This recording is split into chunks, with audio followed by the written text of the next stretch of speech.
November 19th, 1944. The shattered ruins of Hürtgen Forest, Germany. The morning fog hung between the skeletal trees like a burial shroud, thick enough to taste. Private First Class Robert Hendricks pressed himself against the frozen earth of a shell crater, his breath forming small clouds that he worried might give away his position. Somewhere in the gray maze of splintered pines and cratered ground, a German sniper was waiting. Hendricks knew this because 3 men from his platoon had died in the past 2 days, each shot through the head, each killed instantly, each never having seen the muzzle flash or heard the report of the rifle that ended their lives. The German sniper was patient, disciplined, invisible. He operated from a position the Americans had been unable to locate despite hours of observation and return fire. The forest was dying around them, shredded by weeks of artillery, stripped of concealment, reduced to a moonscape of mud and metal. But the sniper remained hidden, untouchable, lethal. What the German did not know, crouched somewhere in his carefully prepared hide with his carabiner 9.8K rifle and his 4-power scope, was that American soldiers had developed a solution to this problem. A solution so simple, so brutally practical, that it bordered on theatrical. A solution that would turn his greatest strength, patience, into his undoing. Beside Hendricks, Sergeant William Kozak unpacked something from his rucksack. It looked like a human head. Because it was. Not a real one, not exactly, but close enough. The Problem of the Invisible Enemy, 1944. By late 1944, as American forces ground their way through the Siegesmied Line and into Germany itself, they faced an enemy that had perfected the art of defensive warfare. German troops, retreating but still formidable, had established killing zones where every meter of advance cost American lives. Among the deadliest threats were the snipers. Scharfschützen, they were called. Sharpshooters, men trained to operate alone or in pairs, to remain concealed for hours or days, to kill with surgical precision and then vanish. These were not the Hollywood snipers of popular imagination. They were not lone wolves hunting for glory. They were trained military specialists, many veterans of the Eastern Front, where they had learned their trade against Soviet forces in conditions even more brutal than the Western Front. They understood camouflage, fieldcraft, patience, and the psychology of terror. A single sniper, properly positioned, could halt an American advance for hours, pinning down entire platoons, forcing commanders to commit artillery and air support to suppress a single rifleman. The mathematics of sniper warfare favored the defender overwhelmingly. One German sniper with adequate ammunition and a secure position could kill 10, 15, 20 American soldiers before being neutralized. And neutralizing him required first locating him, a task that was extraordinarily difficult when the sniper had chosen his position carefully and maintained perfect discipline. The fake head was not an official Army-issued item. There was no manual describing its use, no regulation covering its deployment. It emerged organically from soldiers in the field who understood that when conventional tactics failed, you tried something unconventional. The concept was brutally simple. Construct something that resembled a human head well enough to fool a distant observer. Mount it on a stick or pole. Raise it slowly above a parapet or from behind cover, as if a soldier were carelessly exposing himself. Wait for the sniper to take the shot. Observe the muzzle flash or the trajectory of the bullet. Now you knew where the sniper was hiding. Now you could kill him. The decoys were constructed from whatever materials were available. Some units used canvas, stuffed with rags or straw, painted to approximate flesh tones, with crude features drawn or sewn on. Others used papier-mâché, formed over wooden frames, surprisingly realistic when viewed from 100 meters away. The most elaborate versions included old helmets, discarded uniform jackets, even crude wigs made from rope or wool to simulate hair. They were grotesque, macabre, darkly comic in their construction. Soldiers named them, gave them personalities, treated them with a gallows humor that helped cope with the horror of what they represented. The fact that human beings were being used as bait to draw fire so that other human beings could be killed. But they worked. Sergeant Kozak's decoy was one of the better ones. He'd constructed it over 2 evenings in a rear area, using a canvas sack packed with straw for the skull, papier-mâché for the facial features, and paint scavenged from a destroyed German farmhouse. It even had a helmet, a damaged American M1 that had been torn by shrapnel and was no longer serviceable for actual protection. The effect, viewed from even 20 meters away, was disturbingly realistic. Kozak had mounted the head on a broomstick, cut to approximately the length of a human torso. The plan was simple. Raise the decoy slowly from behind cover, simulating the movement of a soldier cautiously looking over a protective barrier. Hold it in place for 3 to 5 seconds. Lower it. Repeat at irregular intervals to avoid establishing a pattern. Somewhere, the German sniper would be watching. He would see the head appear. He would track it through his scope. He would calculate distance, wind, the trajectory of his bullet. And then, if he believed the target was real, he would fire.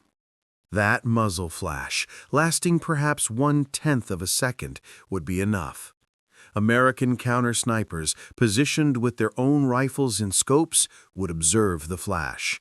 They would identify the location, and then they would return fire with precision and overwhelming volume. The decoy was bait, the German sniper was the prey, and the American soldiers holding the stick were gambling that they could execute this theater of death without themselves being killed. Private Hendricks, watching Kozak prepare the decoy, felt his stomach tighten. The German sniper had proven himself to be extraordinarily skilled. What if he saw through the deception? What if he ignored the decoy and waited for a real target, like Hendricks himself, to expose himself? What if he had already relocated and they were about to give away their position while achieving nothing? "Ready?" Kozak whispered. Hendricks nodded. Kozak raised the decoy slowly, incrementally, exactly as a cautious soldier might raise his head to observe enemy positions. For 3 seconds, nothing happened. Then the crack of a rifle shot echoed through the forest. The decoy's helmet spun off the stick, torn away by the impact of a 7.92 millimeter bullet traveling at 2,500 feet per second. 30 meters to Hendricks's left, Corporal James Morrison, a designated marksman with a Springfield .03 rifle and a Unitil 8X scope, had been watching the tree line through his optic. He'd seen the muzzle flash, just a brief orange blossom in the gray morning, but enough. Morrison exhaled slowly, adjusted his aim 2 degrees right and 1 degree up to compensate for distance and elevation, and squeezed the trigger. His bullet crossed the 200 meters between his position and the German sniper's hide in less than 1 second. The German, Obergefreiter Klaus Steiner, 24 years old, a veteran of Stalingrad and Kursk, holder of the Iron Cross Second Class, son of a schoolteacher from Cologne, died without knowing he had been deceived. His last conscious thought was satisfaction at having made a clean shot on what he believed was an American soldier foolish enough to expose himself. He never understood that the head was fake, never realized that his muzzle flash had given away his position, never comprehended that the Americans had turned his greatest skill, patience, and precision into the instrument of his death. Word of the fake head tactic spread through American infantry units with the speed of all effective battlefield innovations. Soldiers talked, officers observed. What worked in one sector was tried in another.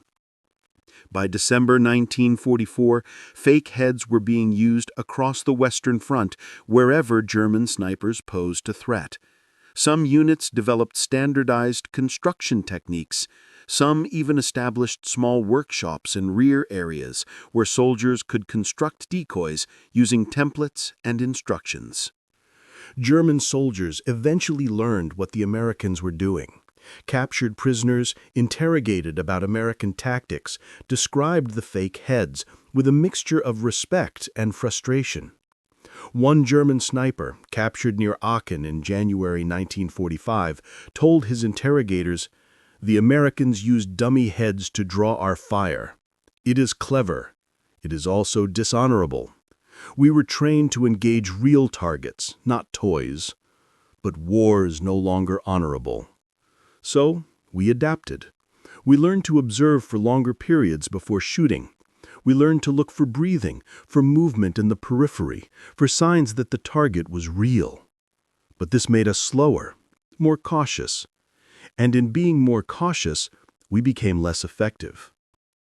This adaptation, the German recognition that American soldiers might be using decoys, had a cascading effect. German snipers who now hesitated before shooting, who waited for absolute confirmation that a target was real, were giving American soldiers more time to move, to advance, to close the distance. The psychological warfare of the fake head extended beyond the immediate tactical effect. It introduced doubt. It made German snipers second-guess their observations. It slowed their tempo of operations. In a war where minutes and meters mattered, this was decisive. The fake head tactic was not without risk. Soldiers raising decoys were exposing their positions. If the German sniper was skilled and observant enough to recognize the deception, he might ignore the decoy and wait for the American soldiers to reveal themselves. Some soldiers died using this tactic. Some decoys failed to draw fire because the German sniper had relocated. Some drew fire, but the muzzle flash was obscured, or the American counter-snipers missed their return shot. But the mathematics favored the Americans. German snipers, operating individually or in small teams, could not match the cumulative learning and adaptation of American infantry companies. What one American unit learned was shared. What worked in one sector was tried in others. The fake head tactic was refined, improved, made more effective through iteration and experience. By the war's end, the tactic had become sufficiently widespread that it appeared in after-action reports, training materials, and eventually in post-war doctrinal publications about counter-sniper operations. The story of the fake heads is, on its surface, a story about tactical ingenuity. American soldiers faced a problem, deadly German snipers, and developed a practical solution using materials at hand and creativity born of necessity. It was a small innovation in a vast war, but small innovations, accumulated across thousands of engagements, shaped outcomes as surely as grand strategies or brilliant generals. The story of the fake heads is, on its surface, a story about tactical ingenuity.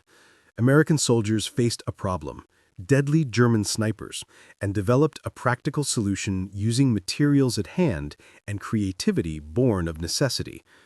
But it is also a story about the nature of American military adaptation. The fake heads were not developed by engineers in laboratories or by officers in headquarters.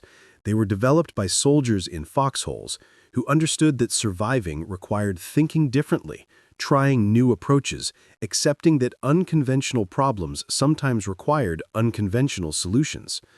This was the American advantage in World War II. Not superior individual soldiers. German infantry were, by most measures, more experienced and better trained. Not superior equipment. German small arms and optics were generally excellent. But superior adaptability. The willingness to try, to fail, to learn, to try again, the cultural permission to innovate at the lowest levels of the military hierarchy. German military culture, by contrast, was hierarchical, traditional, resistant to bottom-up innovation. German soldiers were expected to execute doctrine, not improvise solutions. When German tactics failed, the response was typically to execute them more perfectly, not to try something different. The Americans tried something different. They built fake heads, they drew fire, they killed snipers who thought they were killing real soldiers. It was deception. It was theater. It was psychological warfare conducted at the most intimate level of combat. Two men, separated by 100 meters and the width of a rifle scope.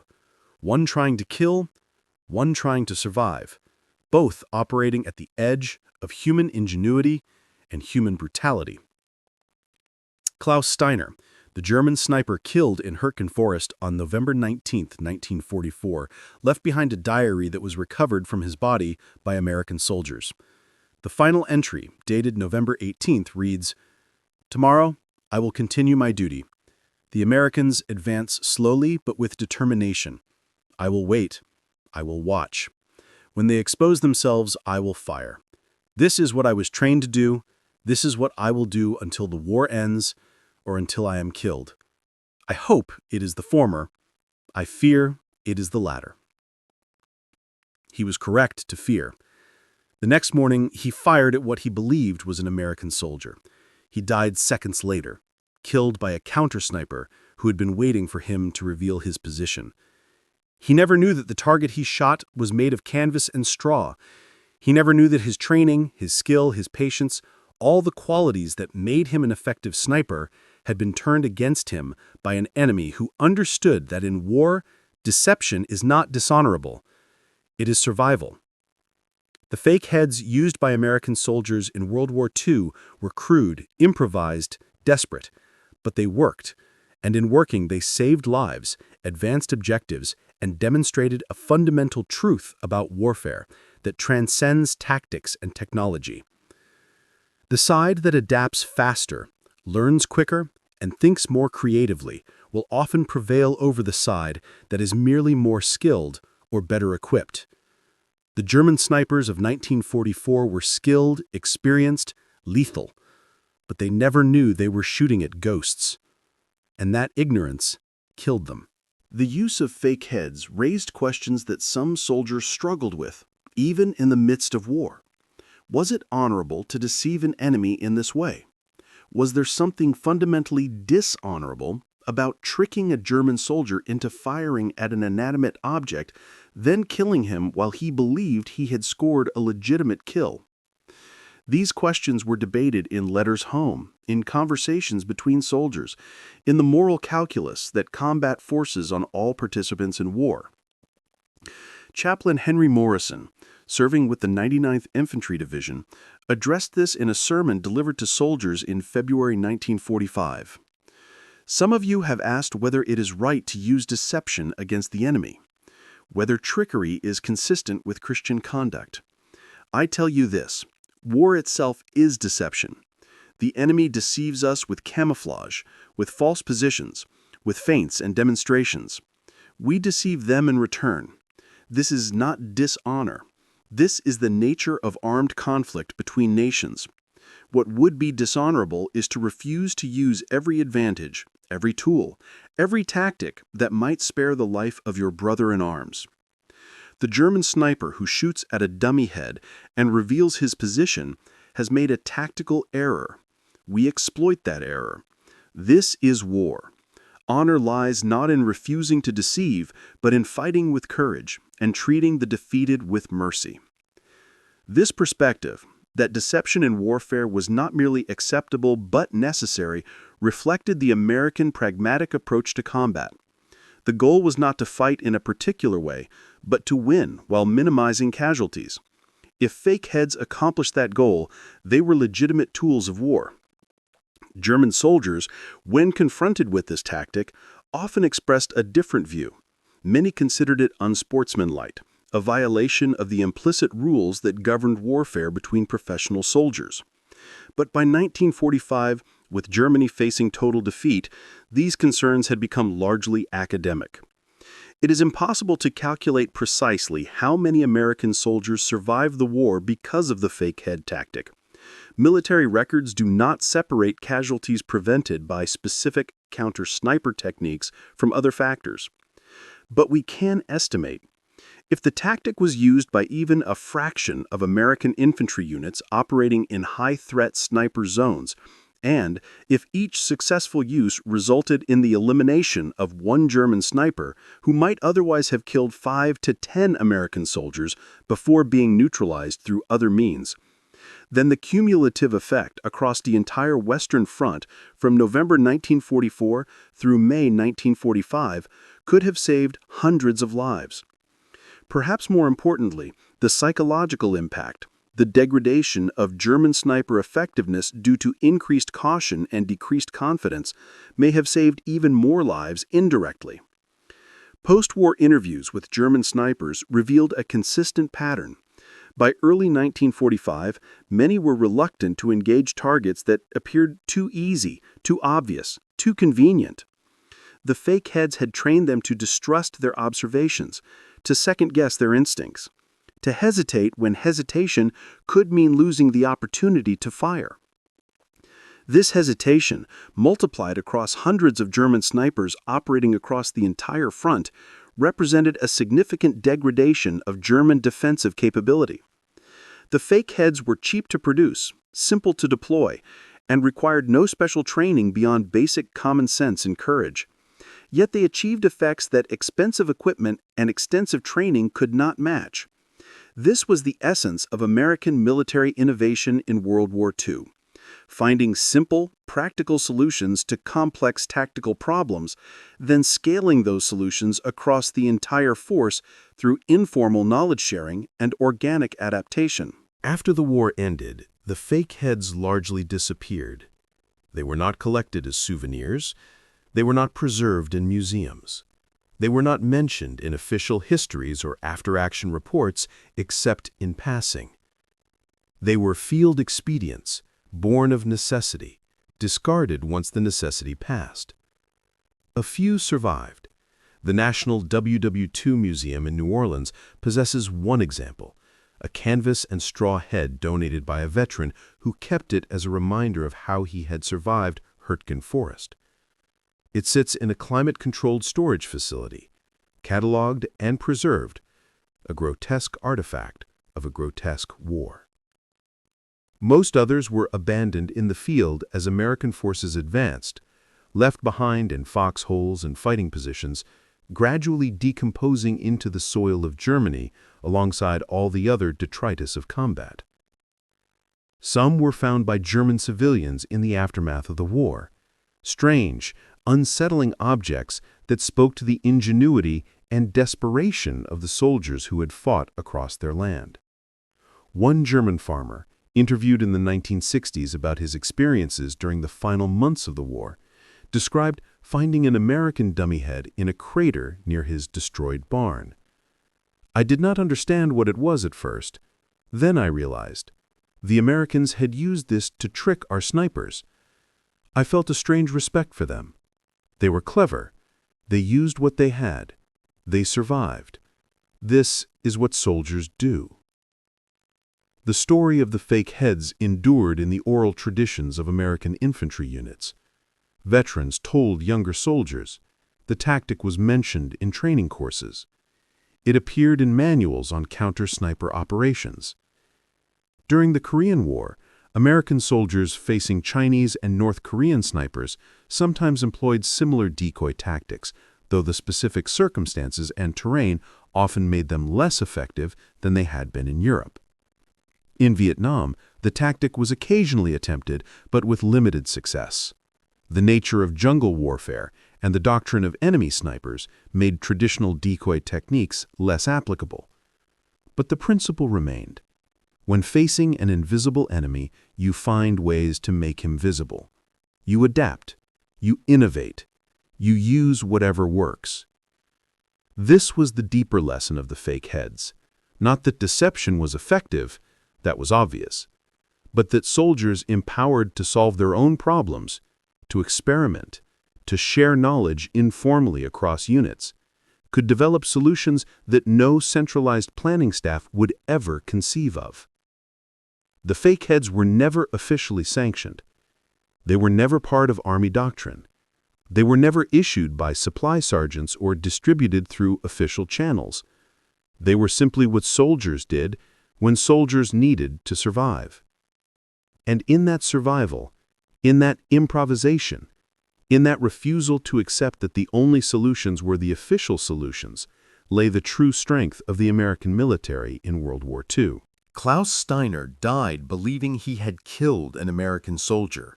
He died believing he had done his duty. He died never knowing that his skill had been used against him, that his training had become a liability, that his patience and precision had been exploited by an enemy who understood that war is not about fighting honorably, but about winning effectively. His death was not unique. Dozens, perhaps hundreds of German snipers died in similar circumstances throughout the final months of the war, killed while engaging targets that did not exist, revealing positions they had spent hours or days preparing, dying to counter-snipers who had been waiting for exactly that moment. They were skilled soldiers. They were brave soldiers. They were soldiers doing their duty as they understood it. But they were fighting an enemy that understood war differently, an enemy that valued effectiveness over tradition, an enemy that empowered its soldiers to think, to adapt, to try unconventional solutions to conventional problems. The fake heads were not a decisive weapon. They did not win battles. They did not change the strategic situation. They were simply one small innovation among thousands, each contributing incrementally to the eventual outcome. But they represented something larger, the American approach to warfare that prioritized practical results over theoretical perfection, that valued bottom-up innovation over top-down control, that understood that the soldier in the foxhole often knows better than the general in the headquarters what needs to be done. The German snipers never knew that American GIs used fake heads to find them. And in that ignorance, in that failure to anticipate, to adapt, to understand that war is fundamentally a contest of innovation as much as a contest of courage, lay the seeds of their defeat.